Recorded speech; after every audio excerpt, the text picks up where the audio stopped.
Welcome to the Forge, my wanton wildlings. I'm your creepsmith, and I hope you like my work. Hi kids. This pasta is a set of directions for a ritual you may have seen in videos from the more adventurous members of the community. Keep in mind, however, it also comes with warnings and consequences. Tonight's reading, please don't actually try this, or The Three Kings Ritual, by a fellow forger, Fable Forge. Hey guys, long time no see. This is going to be a little different. It's not a creepypasta, at least not yet, and I'm writing it from a train in the New York City area.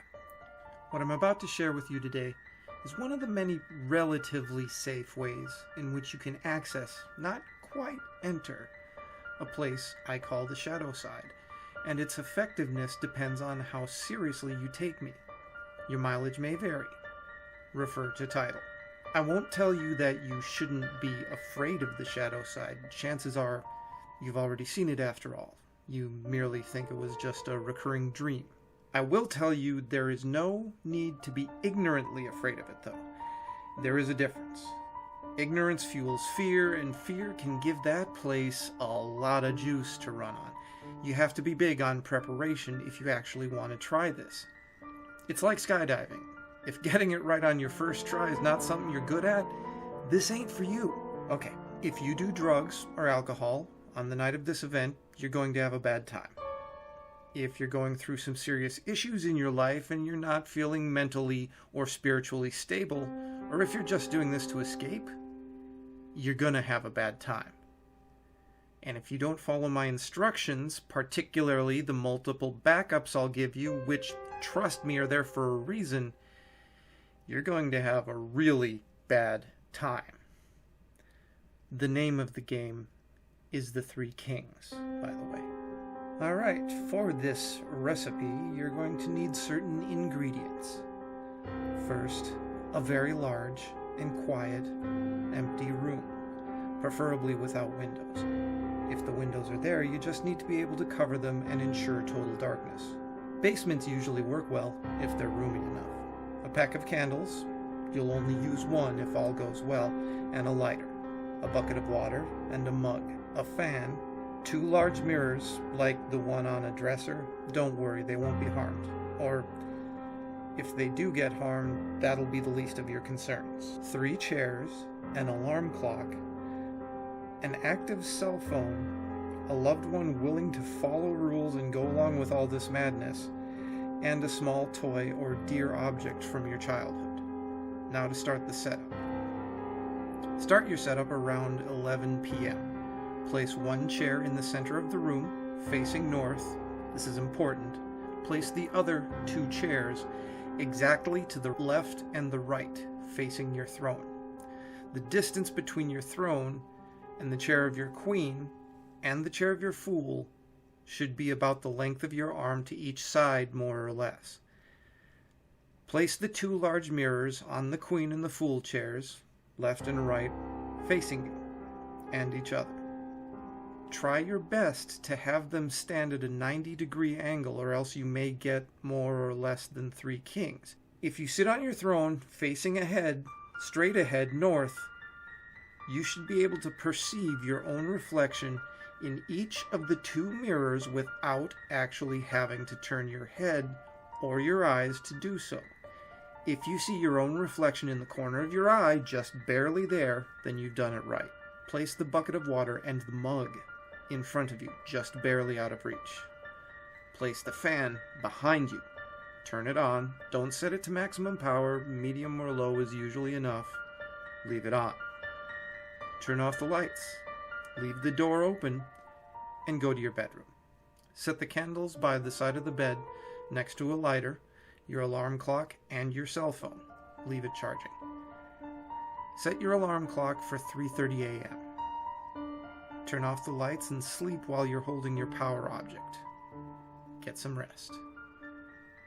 And then, showtime. Wake up at 3:30 a.m. with your alarm clock. Turn it off, but don't turn on the light. You have exactly 3 minutes to light your candle, grab your cell phone, and make your way to the dark room to sit on your throne. You should be seated by 3:33 a.m.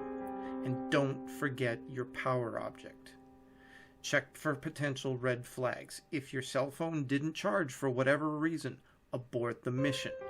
If the alarm didn't go off exactly at 3:30 a.m., abort the mission. If you find the dark room door closed, remember, I told you to leave it open, abort the mission. If the fan is off, you left it on, abort the mission. One side note, if you have to abort the mission due to any of the above, leave the house with your loved one. Go to a hotel or a restaurant or something. There's no need to run.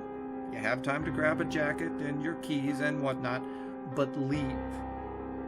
After 6 a.m., the coast should be clear. If all this is going as planned, you can proceed and take your throne. Do not look directly at either of the 2 mirrors beside you. Do not let the candle go out. The fan is behind you, remember. You must protect the candle with your body, which is standing in between. There's a reason for this, as you'll soon see. Look straight ahead at the darkness, not at the candle, not at the mirrors, just straight ahead. Eagle-eyed readers will surely notice that I didn't say during setup which chair was your queen and which chair was your fool. That's because it's your job to find out, and from their point of view, you're either their queen or their fool. Hence, 3 kings. I won't spoil what happens next. Suffice it to say, you won't be alone, and if you have questions, you will get answers. Sometimes in the form of new questions, but hey, that's the story of humanity, isn't it? Just stay put and try not to move. Again, do not look directly at the mirrors or the candle. Just straight ahead, trust me. Don't chicken out either. You need to wait until 4:34. By 4:34, it's all over. It's okay to tremble a little bit, just try not to. Not because it affects the ritual or anything. It's just a wuss thing to do while in polite company. Did I mention not to let the candle go out? That's what the fan is for. You're protecting the candle with your body, but if your body were to be suddenly moved, then the fan would turn off the candle. That's backup number 1. Your loved one is backup number 2. At 4:34, they have to come into the room and call your name. If that won't work, they have to call your cell phone. If that won't work, they have the glass of water and the bucket. They can't touch you, though. That's a newbie mistake. Backup number 3 is your power item, the toy, the locket, whatever object of strength you bought along for the ride. It'll show you the way if the shit hits the fan.